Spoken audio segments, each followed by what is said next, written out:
Notre histoire commence par une arrestation. Nous sommes le 5 novembre 2007. Dans cette villa, située à quelques kilomètres à l'ouest de la ville, va se tenir dans quelques instants une réunion entre plusieurs chefs de Cosa Nostra. Il est 9h20. Deux hommes arrivent. Ils l'ignorent, mais à distance, la police les filme. Les policiers en sont sûrs. C'est ici que se cache un très gros poisson, en cavale depuis 24 ans, Salvatore Lo Piccolo, le chef de la mafia de Palerme. Avec lui, son fils et son bras droit, Sandro, ils font partie des 30 fugitifs les plus dangereux d'Italie.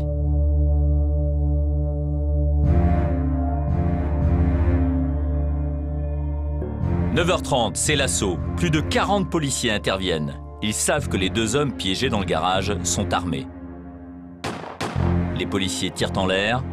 Devant le déploiement de force, les suspects préfèrent se rendre sans opposer de résistance.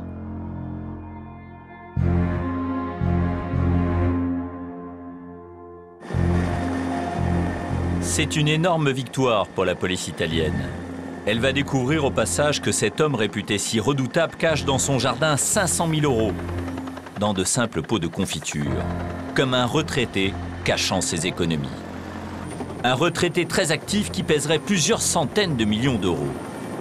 Les Italiens découvrent le visage vieilli de Lo Piccolo, fin de cavale pour celui qui est considéré comme le parrain de Palerme.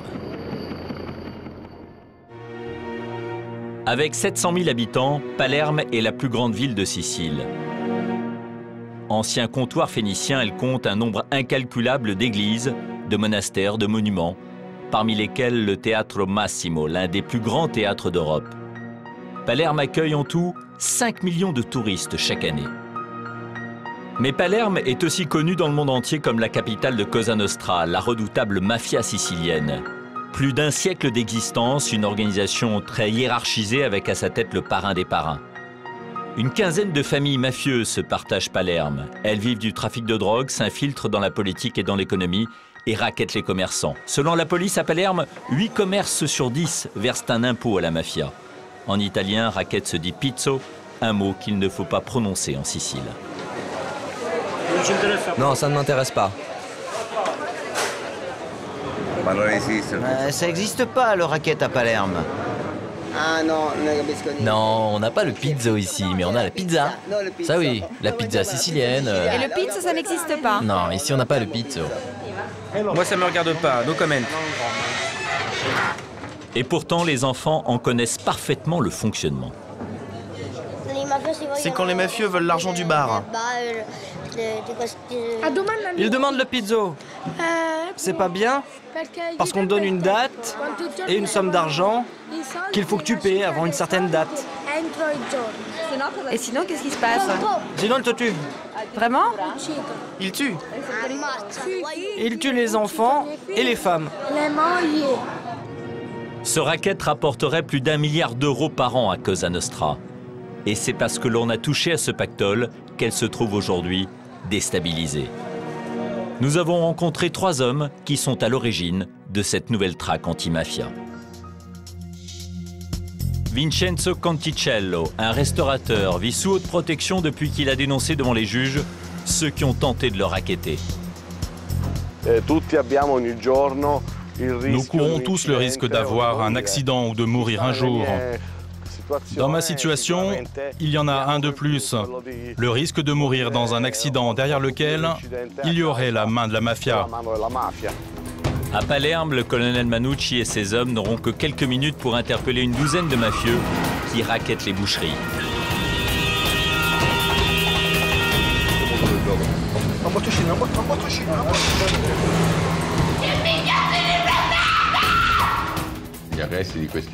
Les arrestations de ces dernières années, et en particulier de ces derniers mois, ont mis en crise tout le système de Cosa Nostra. Pino Magnacci est journaliste. Sur sa chaîne de télévision locale, il se bat contre une famille mafieuse, celle des Vitale. Il risque sa vie à chacun de ses reportages. Ils devront me tuer pour m'arrêter. Espérons qu'ils n'y arrivent pas. Dans la lutte contre le racket, l'histoire la plus spectaculaire a commencé ici, dans ce restaurant du centre historique de Palerme. La famille de Vincenzo Conticello possède l'Antica Focacceria depuis 5 générations. Singularité sicilienne, les célébrités de la mafia et de l'antimafia s'y sont succédées à la même table, à commencer par les amis d'Al Capone. Le mafieux Lucky Luciano s'asseyait toujours à cette table. Ensuite, c'est devenu la table des juges Falcone et Borsellino. Il disait toujours que la table de la mafia était enfin devenue la table de l'antimafia. En 2005, cet établissement, qui est une institution à Palerme, est dans le collimateur de Cosa Nostra. Prélude habituel d'une tentative de racket, il subit des actes de vandalisme. Les carabiniers le placent alors sous surveillance. Ils cachent tout autour des micros et des mini-caméras. Et le 25 novembre 2005, Vincenzo reçoit une étrange visite. Moi, j'étais assis là et lui en face. À l'insu de Vincenzo, un carabinier filme la scène. Il a dit qu'il était venu pour m'aider. Il avait une drôle de façon de parler, son discours était vague, il parlait à demi-mot, sans finir ses phrases. Le comportement typique de celui qui ne veut pas vraiment dire, mais plutôt insinuer. Et pendant qu'il parlait, je comprenais que j'avais devant moi un mafieux. Pour que cessent les actes de vandalisme contre le restaurant, l'homme demande de l'argent. Il m'a d'abord demandé 50 000 € pour toutes les années où je n'avais pas payé. Et 500 € par mois à partir de ce jour. Avec cette somme, le quartier serait à nouveau tranquille. Je lui dis, ici on n'a jamais payé et ce n'est sûrement pas moi qui vais commencer. Alors il m'a dit, vous ne savez pas ce que vous êtes en train de faire. Là, je l'ai regardé droit dans les yeux. J'avais très peur. Et je lui ai répondu, c'est vous qui ne savez pas ce que vous êtes en train de faire. Et Vincenzo va tenir parole. Le 18 septembre 2007, lors d'un procès retentissant, Vincenzo devient le premier commerçant de l'histoire de la Sicile à montrer du doigt en plein tribunal ceux qui ont voulu le racketter. Mais ce geste l'a mis en danger de mort. Depuis le procès, le restaurant est gardé 24 heures sur 24. Et Vincenzo est en permanence entouré de 3 gardes du corps, comme cet homme en veste beige, qui ne s'éloigne jamais à plus d'1 mètre. Ici, la menace peut venir de partout. Alors en terrasse, Vincenzo sourit à ses clients, mais la peur au ventre. Ce soir, il reçoit le juge antimafia Gaetano Pace, un homme qui est lui aussi escorté par 3 colosses. Que pensez-vous du geste de Vincenzo? Que tout le monde devrait faire comme lui. C'est un exemple dont notre ville a besoin. C'est un geste qui peut sembler banal dans le reste du monde, mais qui ici prend des proportions extraordinaires. Vincenzo ne regrette pas son choix. Céder au chantage ne lui aurait pas laissé plus de liberté, bien au contraire. En payant, je serais devenu esclave de la mafia. Si tu payes une fois, tu es lié à eux pour toujours. Ils commencent par te demander de l'argent, ensuite ils te demandent un service, ensuite de cacher une arme et de devenir ainsi leur complice. Alors que comme ça, je suis libre de la mafia, même si ma liberté est limitée. Mais je me sens encore un homme libre. Malgré les risques, à ce jour, une dizaine de commerçants palermitains ont suivi l'exemple de Vincenzo. Mais ce changement de climat a d'abord été possible parce que la police utilise des procédés dignes des meilleurs films d'espionnage. Quelques 500 mafieux ont été arrêtés au cours des 3 dernières années, confondus par des micros et des caméras cachées.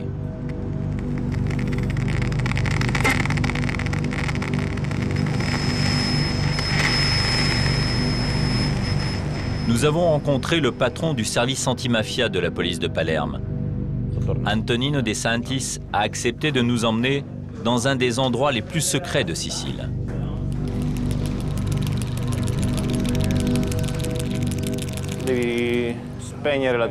Tu coupes la caméra et tu la caches.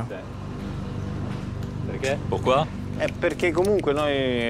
Parce qu'on préfère que l'endroit où on fait les écoutes ne soit pas localisé. Nous nous rendons quelque part dans Palerme. Dans un immeuble résidentiel, la police occupe tout un étage auquel elle accède par un escalier réservé. Je vais vous montrer une de nos salles d'écoute. C'est un centre de surveillance électronique utilisé par le groupe d'investigation qui s'occupe du crime organisé et plus particulièrement du racket à Palerme. Grâce aux micros et aux caméras, les policiers parviennent aujourd'hui à capter des conversations entre criminels, parfois en pleine rue. Ils arrivent même à savoir ce que préparent les mafieux pour mieux les piéger en flagrant délit. On a appris qu'un commerçant avait reçu des demandes d'extorsion. On a donc installé des appareils de vidéosurveillance. Grâce à ces informations, on a pu intervenir immédiatement et arrêter les racketteurs en flagrant délit. Je répète, ces moyens sont essentiels à notre travail au quotidien. L'histoire la plus incroyable, c'est celle du racket dont était victime le marché de la viande. Policiers et gendarmes ont découvert qu'à Palerme, c'est Cosa Nostra qui fixait le prix de la viande à l'étal des bouchers. Et tout cela pour une raison très simple, accroître les bénéfices des bouchers pour qu'ils puissent payer le racket. Résultat, les Palermitains paient leur steak plus cher qu'ailleurs pour le plus grand profit des mafieux. Caserne des carabiniers, les gendarmes italiens.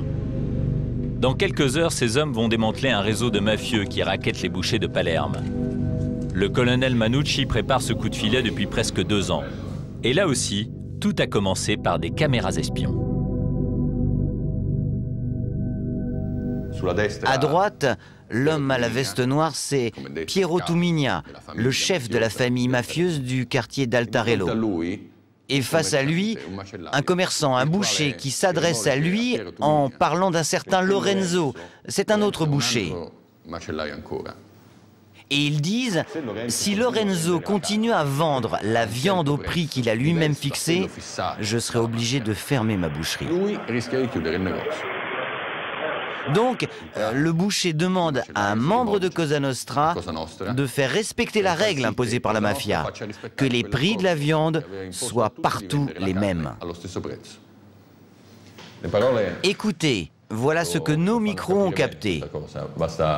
L'accord avait fixé le prix de la viande entre 10 et 11 euros. Personne ne doit descendre en dessous de la limite des 10 euros.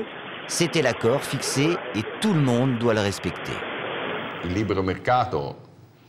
Cela prouve que la loi du marché est une utopie chez nous. Et ce sont les habitants de Palerme qui en paient les conséquences. Et voilà ceux qui sont soupçonnés de racketter les boucheries. Ils sont 12. Leur clan contrôle tout un quartier de Palerme. Dans quelques heures, si tout se passe bien, ils auront été interpellés par les gendarmes.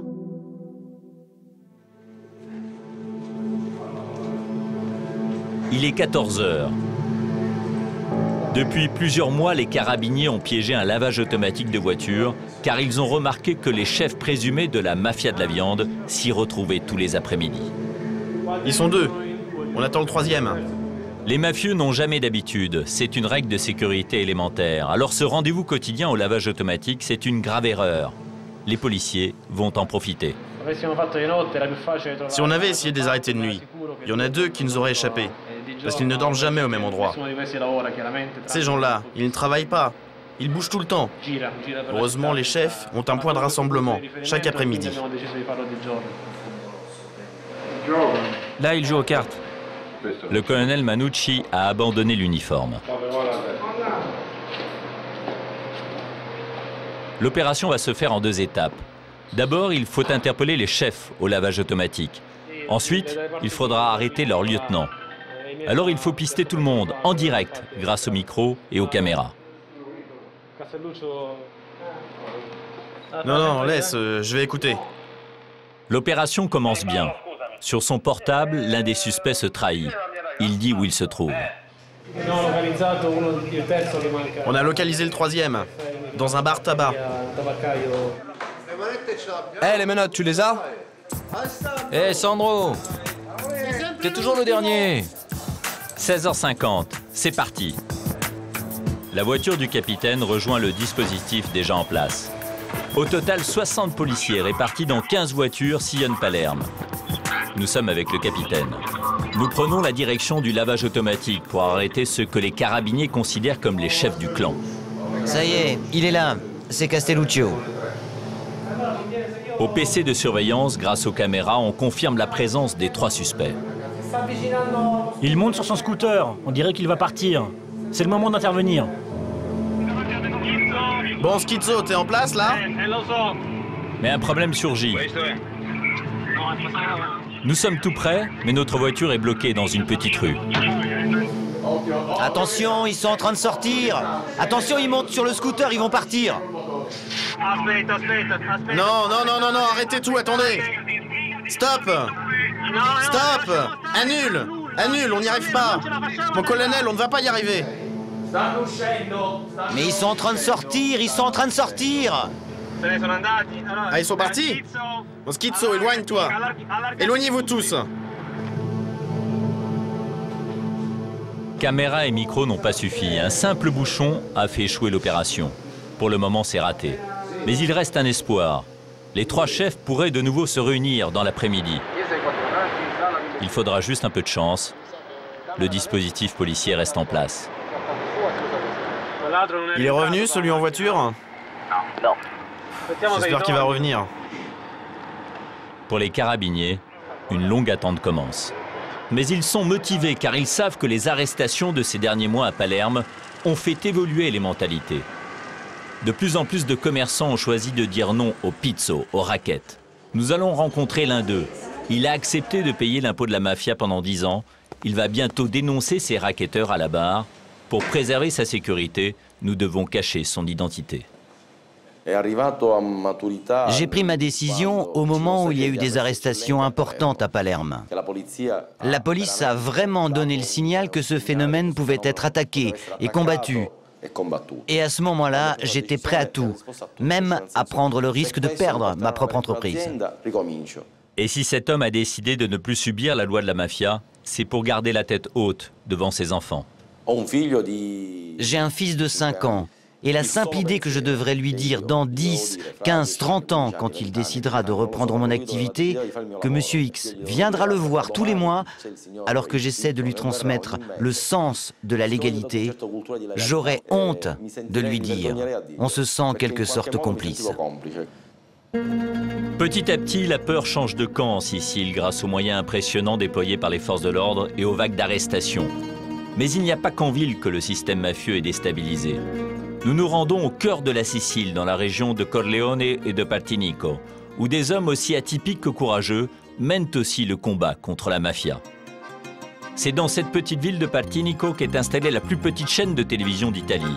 Grâce à cette antenne, elle est reçue par 150 000 personnes. De Partinico à Corleone, elle est mise au cœur des terres de la mafia. Et son propriétaire est une figure locale.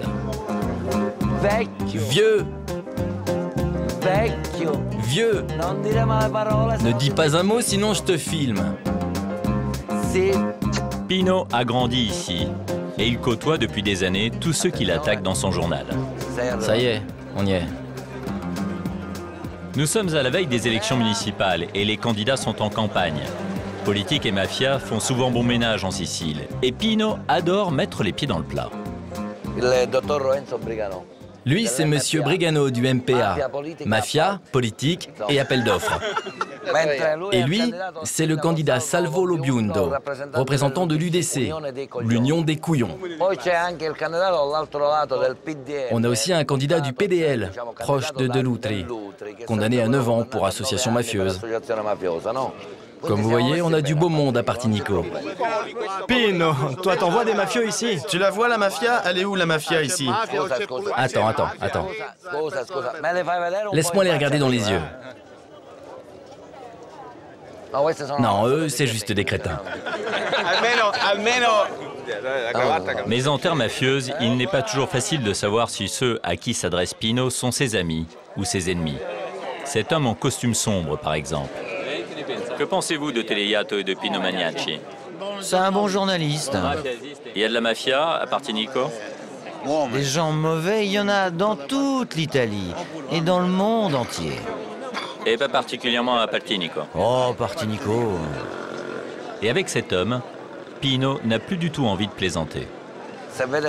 S'il aime bien Teleyato, c'est qu'il a changé de mentalité. Si c'est le cas, ça me fait plaisir. Mais ici, on dit que celui qui naît avec une tête ronde ne peut pas mourir avec une tête carrée. On ne change pas comme ça en Sicile. Mais Pino le salue quand même, de loin. Pas de réponse, car en fait, la tension est bel et bien réelle. Corleone, au cœur de la Sicile, à 50 km de Palerme, une petite ville de 11 000 habitants, connue dans le monde entier grâce à un film, Le Parrain. Corleone s'amuse de sa réputation sulfureuse. Dans ce petit bar, nous retrouvons notre journaliste, Pino Magnacci.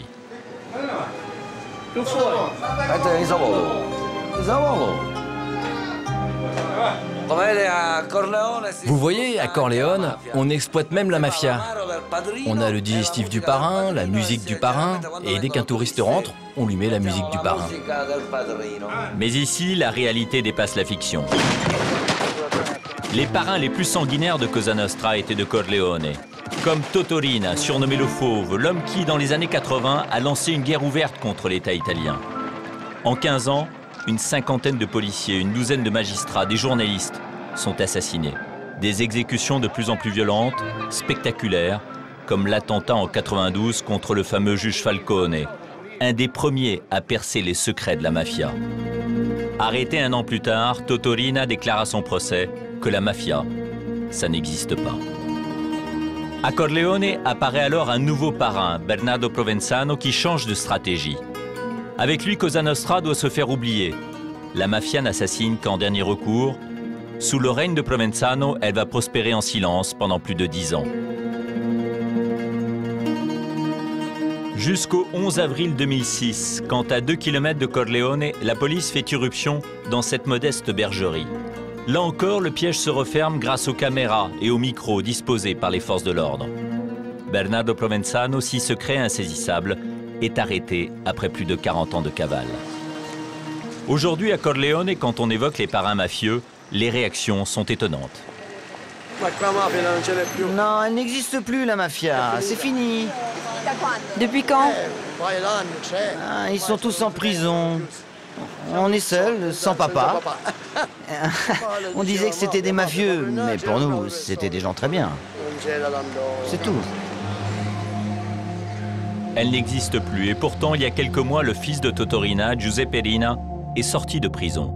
Condamné à 8 ans pour association mafieuse, il a été relâché avant la fin de sa peine à cause d'une simple erreur de procédure. Nous voulons savoir où il habite et le rencontrer. Le sous-préfet de la région de Corleone, Carmine Mosca, accepte de nous emmener devant sa maison. Mais bizarrement, les policiers préfèrent ne pas s'attarder.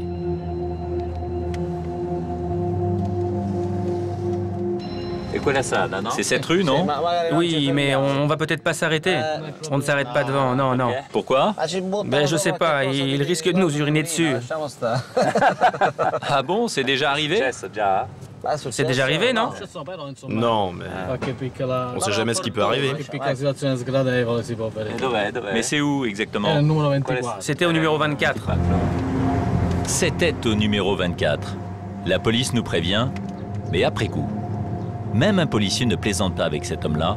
Il l'observe, mais à distance. On le voit en ville? Oui, il se balade avec sa sœur. Souvent aussi avec son beau-frère. Sous contrôle judiciaire, Giuseppe Rina doit se présenter au commissariat 3 fois par semaine.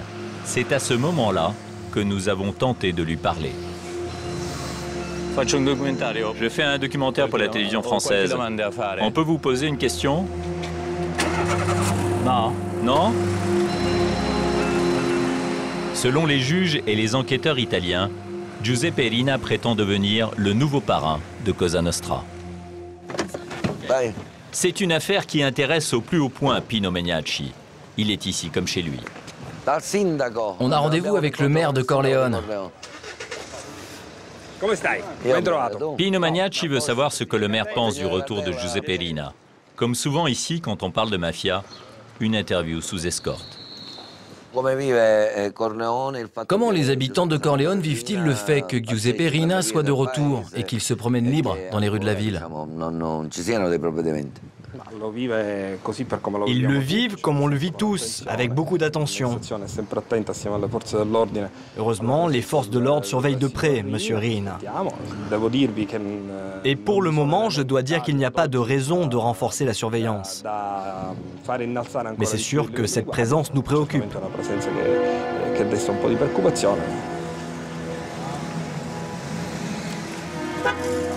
Pino Magnacci mène une guerre sans fin contre l'impunité dont bénéficient certains membres présumés de Cosa Nostra. Ce jour-là, il poursuit une autre enquête à haut risque dans la région de Partinico.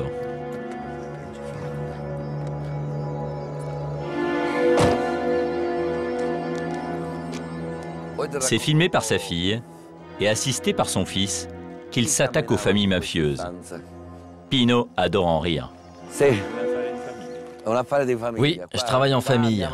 Moi aussi, j'ai le sens de la famille. Famille contre famille, voici le principal adversaire du journaliste. Vito Vitale, un tueur redoutable. Il a participé notamment à l'assassinat d'un enfant de 13 ans, étranglé et dissous dans l'acide. Le chef mafieux purge une peine de prison à perpétuité. Mais la famille Vitale règne encore sur la région. Alors Pino Magnacci a décidé aujourd'hui de dénoncer les agissements du clan. Ces murs, encore debout, étaient ceux d'une exploitation agricole. Les Vitale l'avaient construite sur un terrain appartenant à la commune. Cette exploitation était le symbole du pouvoir mafieux à Partinico. Les gens n'osaient pas s'approcher, sauf pour venir faire allégeance ou pour faire le fameux baise-main aux mafieux. Pino Magnacci veut que ce symbole soit complètement rasé. Son combat commence il y a 2 ans par une manifestation anti-mafia sur place. Pino mène campagne.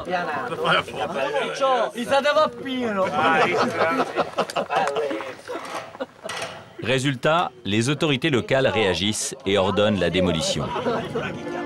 Mais l'entrepreneur chargé de détruire le bâtiment a reçu des menaces. Il a donc cessé les travaux.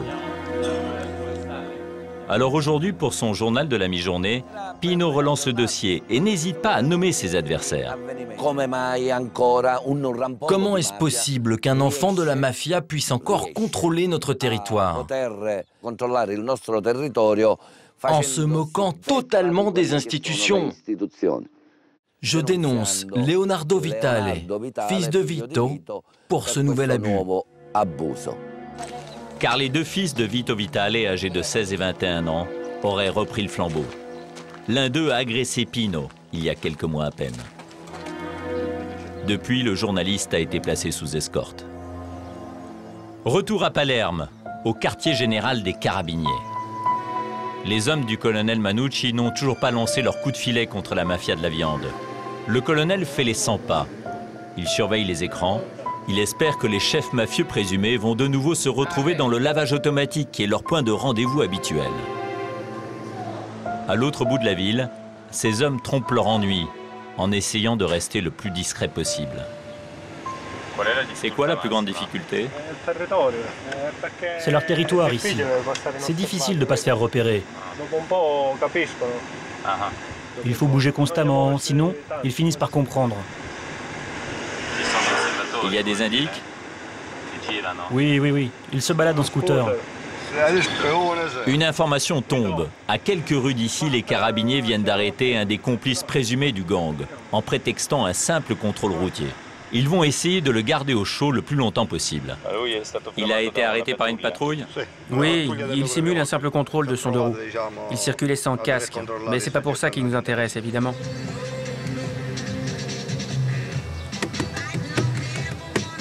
« 18h44. Enfin, ça bouge.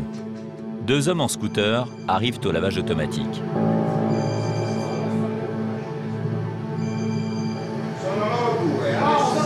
Ce sont eux, Samson est sur le scooter.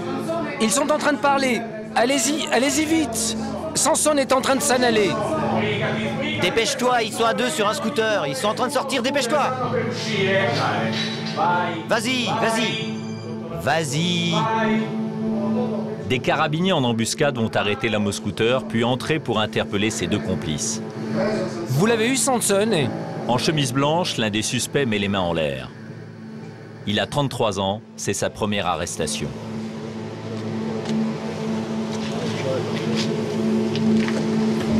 Et voici ses deux comparses, âgés de 21 et 38 ans.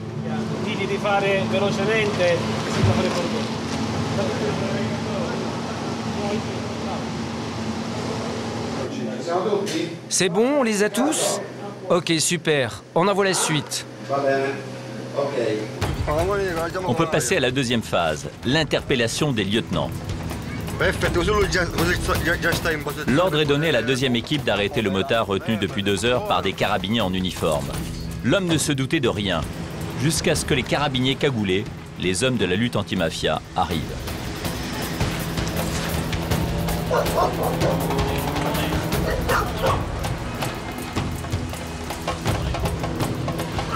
Mais il reste une autre interpellation, plus compliquée celle-là. C'est une zone dangereuse?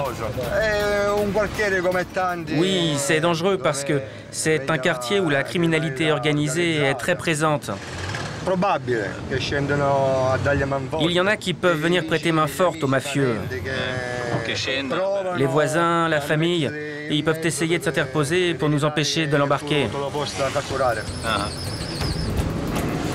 2 voitures de carabiniers sont venues en renfort. Ici, les rues étroites peuvent se refermer comme un piège. Comme toujours, lors des arrestations de mafieux, la situation est vécue de manière presque théâtrale.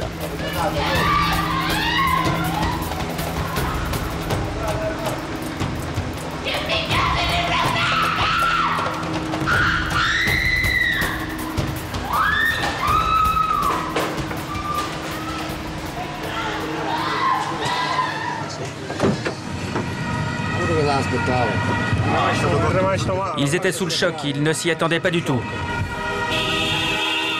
À Palerme, quand les carabiniers ont interpellé des mafieux, ils doivent rentrer le plus vite possible au quartier général. Une embuscade est toujours possible.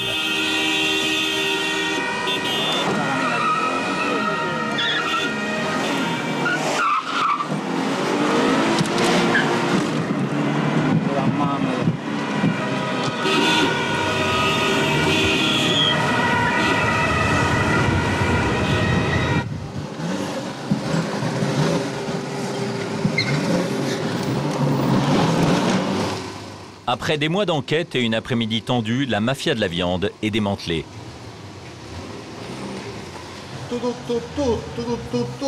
Et le colonel des carabiniers pavoise.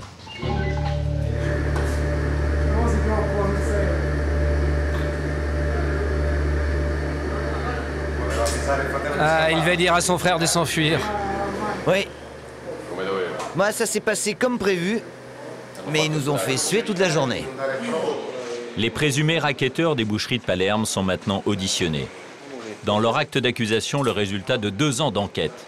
Ils risquent jusqu'à 15 ans de prison, car l'argent du racket finançait un trafic de cocaïne.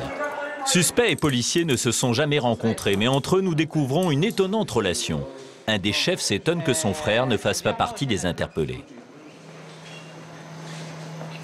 Et mon frère, alors? Ah, ça t'a surpris? Eh bien, moi aussi, figure-toi. Pourtant, j'ai vu son nom dans le dossier. Oui, au début, mais pas à la fin. Le juge l'a bien aimé. Et moi, il m'aime pas? Et non.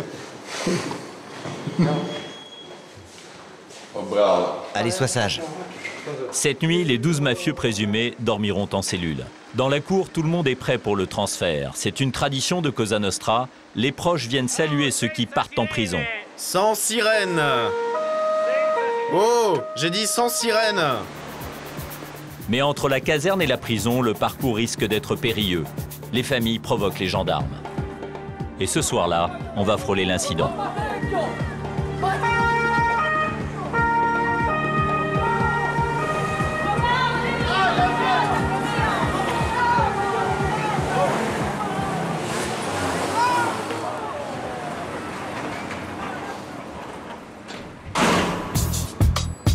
Si les arrestations se multiplient depuis un an en Sicile, c'est parce que les forces de l'ordre ont mis la main sur d'incroyables documents appartenant à Lo Piccolo, le dernier parrain de Palerme. Nous retrouvons le commissaire De Santis, chef de la brigade antimafia. Grâce aux archives de Lo Piccolo, arrêté à l'automne 2007, ce policier a pu comprendre comment le parrain dirigeait son organisation. Tous les secrets de la mafia sur de minuscules bouts de papier, on les appelle les pizzini. Quand ils sont envoyés, les pizzini ressemblent à de petits cylindres.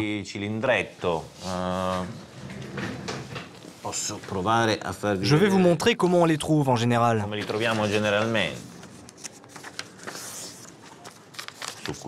Ici, on écrit le message, ensuite on l'enroule le plus serré possible, on le plie.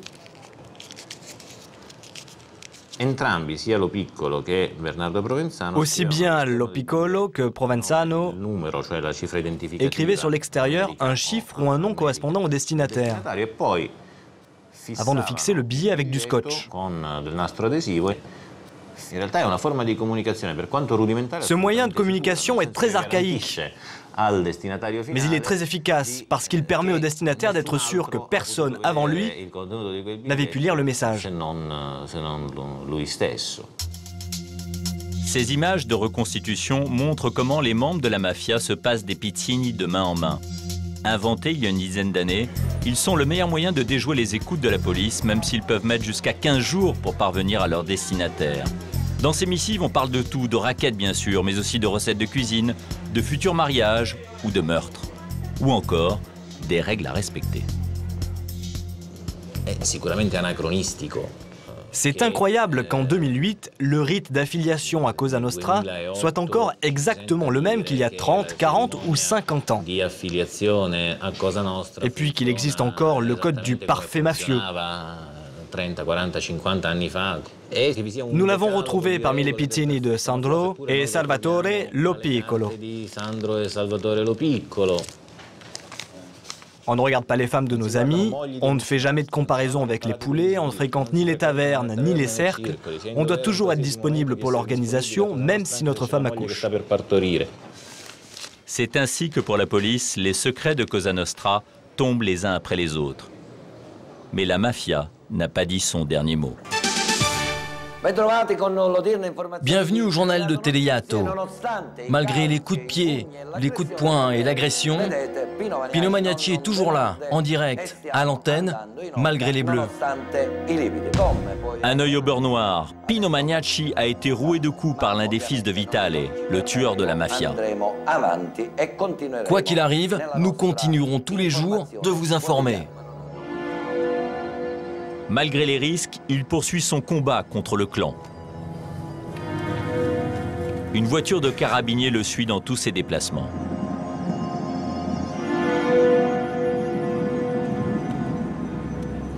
Ici, on entre dans une zone chaude, très très chaude. Pino est une cible pour la mafia, mais il est aussi dans la peau du chasseur.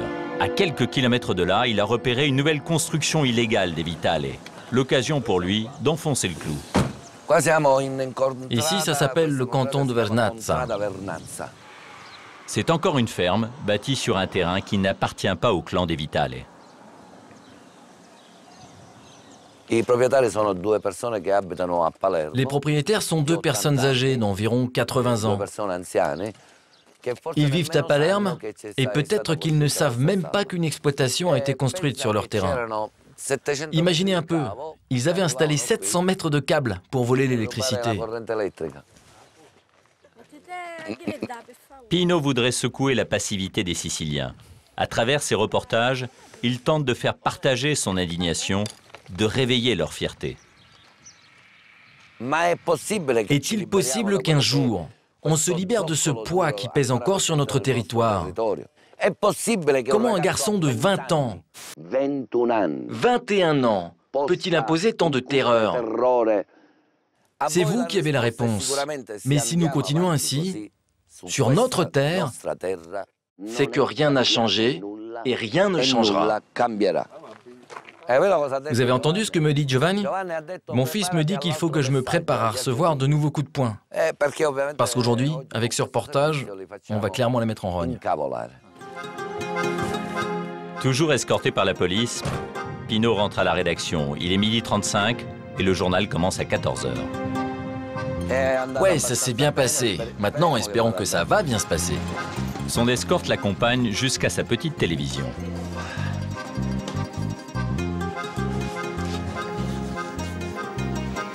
Le journal de Teleyato dure 2 heures. On dit que c'est le plus long du monde. Rédaction, salle de montage, studio d'enregistrement, tout tient dans un 3 pièces. Et c'est le royaume de la bricole. Il y en a qui disent qu'à chaque fois que le journal de Teleyato commence, c'est un miracle. Et c'est toute la famille qui participe à ce petit miracle au quotidien, son fils Giovanni, 20 ans, et sa fille Letizia, 23 ans. J'avais 15 ans quand j'ai commencé. Et je m'y suis mise petit à petit. Et travailler avec papa, c'est difficile? Ce n'est pas toujours facile. Il a un caractère un petit peu difficile. Bon, tu l'as corrigé, le texte sur le 5e repenti? C'est fait? Parfait. Teleyato est une télévision associative qui vit grâce à la générosité de ses téléspectateurs. Pino s'est lancé dans l'aventure un peu par hasard. Moi, je l'ai reprise en 1999. C'était une télé d'un parti politique. Et comme ça, presque par jeu, cette andouille de Pino a repris la télévision. Et ensuite, presque par jeu, on a commencé la lutte contre la mafia. Et ce jeu, c'est aujourd'hui toute sa vie. Letty, ça me plaît pas. Mets-la plus au centre. Parfait. Attends, que je me fasse beau. Les cheveux, la cravate. On se remet la cravate en place. Parce que certains disent que quand le journal de Teleyato commence, c'est l'anti-mafia qui passe à l'antenne. C'est parti! 14h15, le journal commence. Vous venez de l'entendre dans les titres. Aujourd'hui, en exclusivité, les images de la nouvelle exploitation des Vitale. Ce reportage l'expose davantage encore que les autres à des représailles. Ses enfants le savent, ils sont inquiets, même si papa continue de crâner. Qu'est-ce que t'as? T'as peur? Mais t'es malade. Allez, lâche-moi.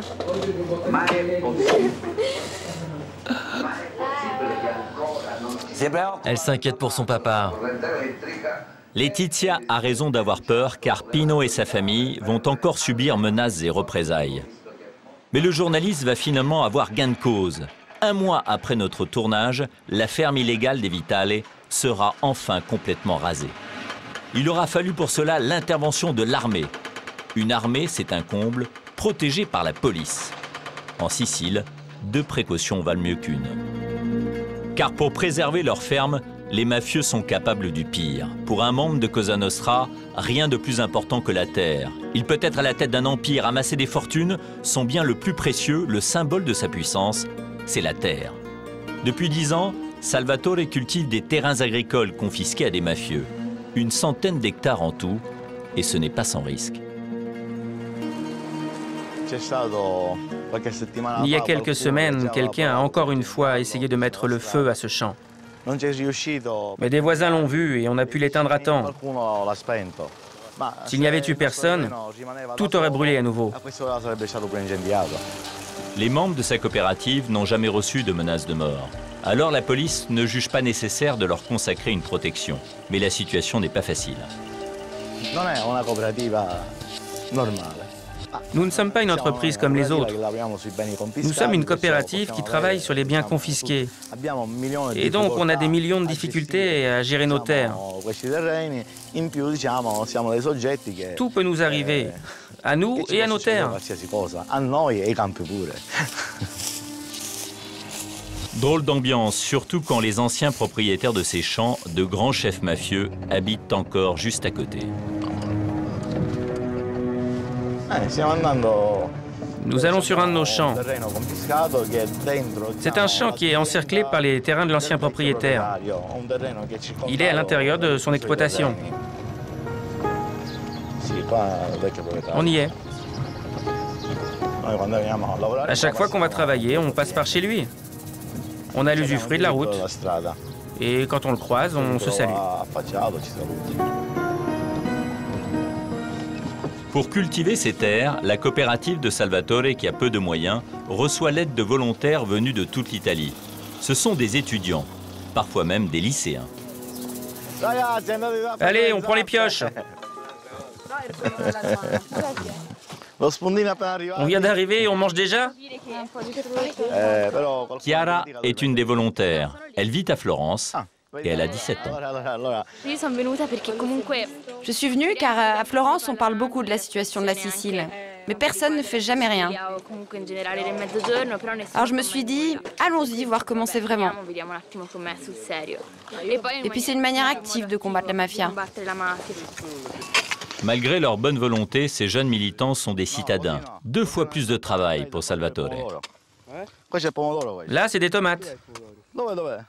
Quoi, tu les vois pas? Oh, ouvre les yeux.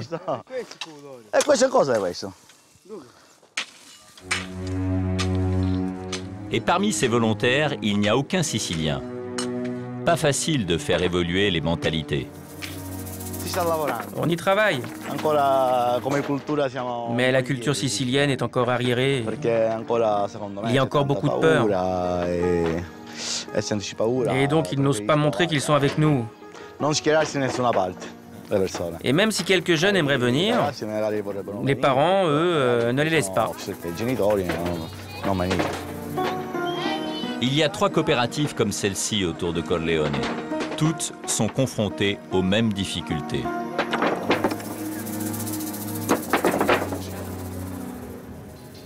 Nous retrouvons Vincenzo, le restaurateur palermitain qui a désigné ses racketteurs devant un tribunal. Depuis plus de 2 ans, 24 heures sur 24, il est escorté par des carabiniers civils. En italien, on appelle cela una vita blindata, une vie blindée.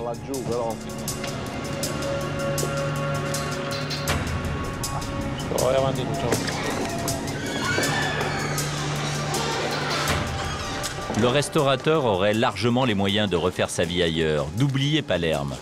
Mais il ne veut pas partir, car il aime cette ville.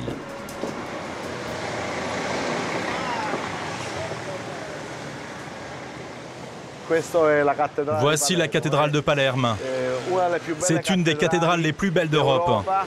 J'aime beaucoup ma ville. Beaucoup, c'est une ville magnifique avec un charme très particulier. Grâce à toutes les dominations étrangères qu'elle a connues. Dans un mois, Vincenzo doit témoigner dans un nouveau procès anti-mafia. Aujourd'hui, 5 policiers assurent sa protection quotidienne. Quant à Pino Magnacci, il a encore subi des représailles. Sa voiture a été incendiée. Bien plus grave, un inconnu a tenté de renverser Giovanni, le fils de Pino, alors qu'il circulait à moto. Il en a réchappé de justesse.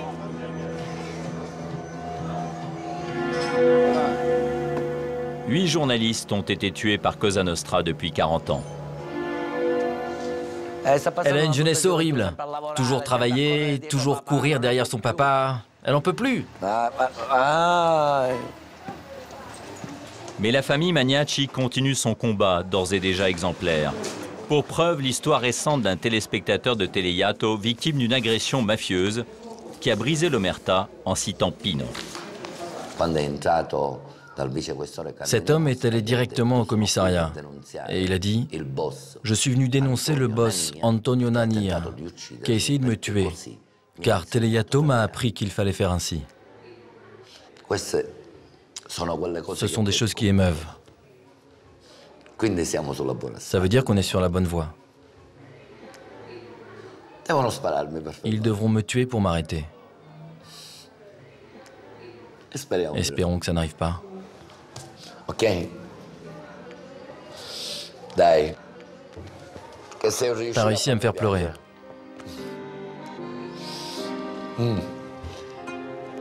Bon, allez.